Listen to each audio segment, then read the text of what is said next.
తెలుగు కళామ తల్లికి రెండు కళ్ళు స్వర్గీయ నందమూరి తారక రామారావు గారు, అలాగే అక్కినేని నాగేశ్వరరావు గారు.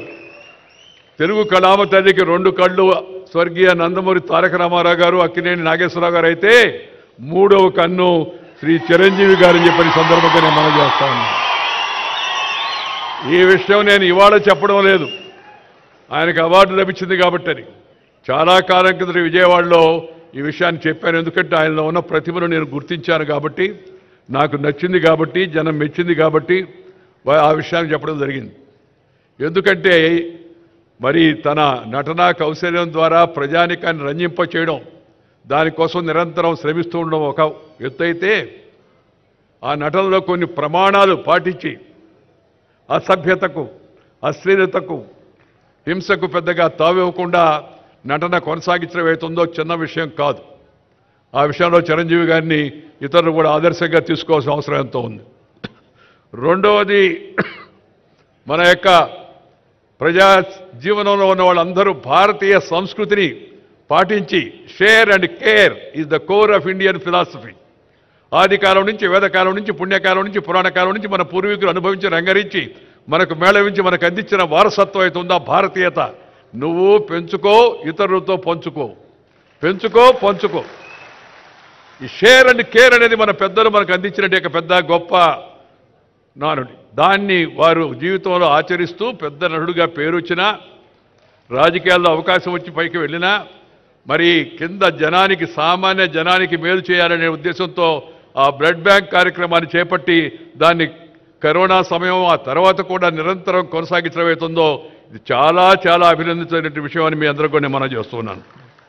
అందుకని సహజంగా వారికి ఈ అవార్డు వచ్చిందని తెలిస్తే నాకు చాలా సంతోషం వేసింది. మిత్రులారా, నేను పెద్దగా ప్రసంగించాను, సమయం కూడా చాలా ఎక్కువైంది, కాలాతీతమైంది. ఒకటి ఒకటి ఒకటి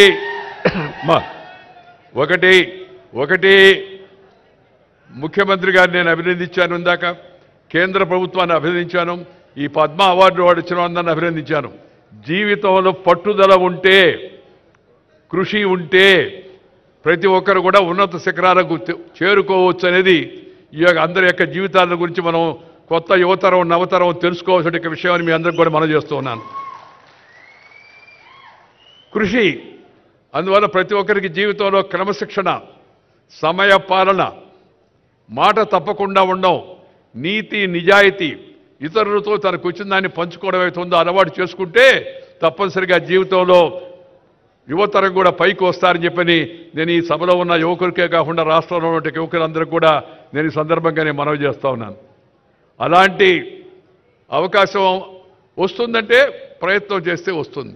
మనం ఇష్టపడిన పనిని కష్టపడి చేస్తే నష్టపడేది లేదు అనేది నా యొక్క భావన. ఇష్టపడిన పనిని కష్టపడి చేస్తే నష్టపడేది లేదని.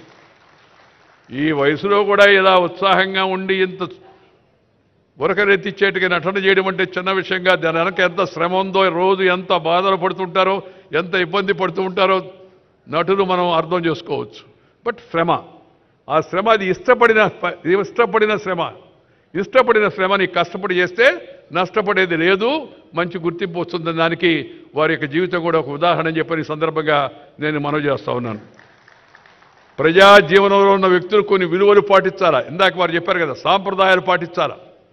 నేను ఈ వేదిక సందర్భంగా అందరికీ కూడా కోరేది ఏంటంటే, జీవితంలో మనకందరికీ అవకాశం రాదు, వచ్చిన అవకాశాన్ని మంచిగా ఉపయోగించి కొన్ని ప్రమాణాలు నెలకొల్పండి, కొన్ని విలువలు కాపాడండి.